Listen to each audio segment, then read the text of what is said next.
আসসালামু আলাইকুম। আমরা শিখব অষ্টম শ্রেণীর লেকচার গাইডের পঞ্চম অধ্যায়ের 779 পৃষ্ঠার 18 নম্বর সৃজনশীলটা আজকে আমরা করব। ঠিক আছে, এখন আমরা সরাসরি অঙ্কে চলে যাই। সবাই প্রশ্নটি আমরা দেখে নিব গাইড থেকে। এখানে xy এবং x প্লাস y এর বিয়োগফল নির্ণয় করো। কোন নম্বর প্রশ্ন আমাদের আছে? আমরা যদি বিয়োগফল নির্ণয় করি, অবশ্যই এই বিয়োগফল নির্ণয় করার কারণে এখানে একটা মাইনাস দিতে হবে, বিয়োগ। তারপরে আমি দুটি লিখলাম, y এর লসাগু y, আমরা আগে শিখছি এটা y, আর y এর লসাগু y দিয়ে নিলে কি হয় 1 1, মানে আনসার y।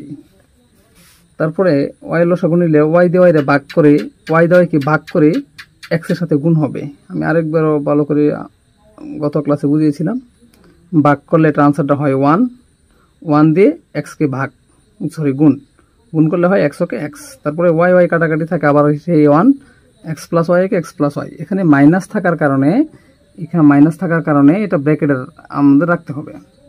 x লিখলাম, পরে প্লাসে মাইনাসে মাইনাস x, প্লাসে মাইনাসে মাইনাস y। তখন x প্লাসের x মাইনাসের কাটাকাটি আমাদের থাকবে কি, শুধু মাইনাসের y থাকবে উপরে, আর নিচে থাকবে কি প্লাসের y। তো y দিয়ে y রে ভাগ করলে কত হয়? 1 হয়। যে কোনো সংখ্যা, যে কোনো অক্ষর দিয়ে অক্ষরকে ভাগ করলে সবসময় 1 হয়। আর উপর নিচে কোনো জায়গায় যদি মাইনাস থাকে তাহলে আনসারটা হবে কি মাইনাস। এই নিয়মটা আমাদেরকে জানতে হবে। এটা হচ্ছে ক আনসার। এখন খ নাম্বার যদি আমরা করি, a plus b plus a plus 1 plus b 1/b plus 1/c কে লঘিষ্ঠ আকার প্রকাশ করো, সেটা আমাদেরকে করতে হবে। সবার আগে যে কাজটা করতে হবে, বির মান আর সির মানটা আমাদের প্রশ্নে দেওয়া আছে, লেকচার বই আমাদেরকে আমরা দেখে নেব কোশ্চেনটা। এখন বি যদি আমরা নেই, x² - 7x + 12। এখানে একটা জিনিস বুঝতে হবে, এটি একটি মিডল টার্ম অঙ্ক। মিডল টার্ম অঙ্ক আমরা কিভাবে চিনব? অক্ষর স্কোয়ার। অক্ষর কাকে বলে? a b c d e f g h, এগুলো হচ্ছে অক্ষর। a to z থেকে এইগুলোকে বলা হয় অক্ষর। অক্ষর স্কোয়ার, তারপর থাকবে সংখ্যা, তারপর থাকবে অক্ষর, তারপর থাকবে শুধু সংখ্যা।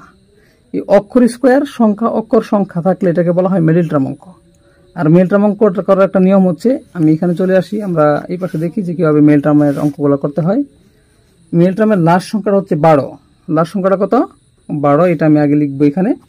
তারপরে অক্ষর স্কোয়ারের সামনে কিছু নেই, মানে এখানে একটা 1 আছে, 1, আমি 1 লিখবো। তে মাঝখানের সংখ্যাটা হচ্ছে -7x।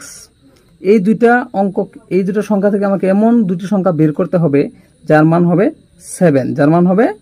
7, মাঝখানে যে সংখ্যাটা এর মান হবে কি 7 হবে। তাই আমি যদি এটা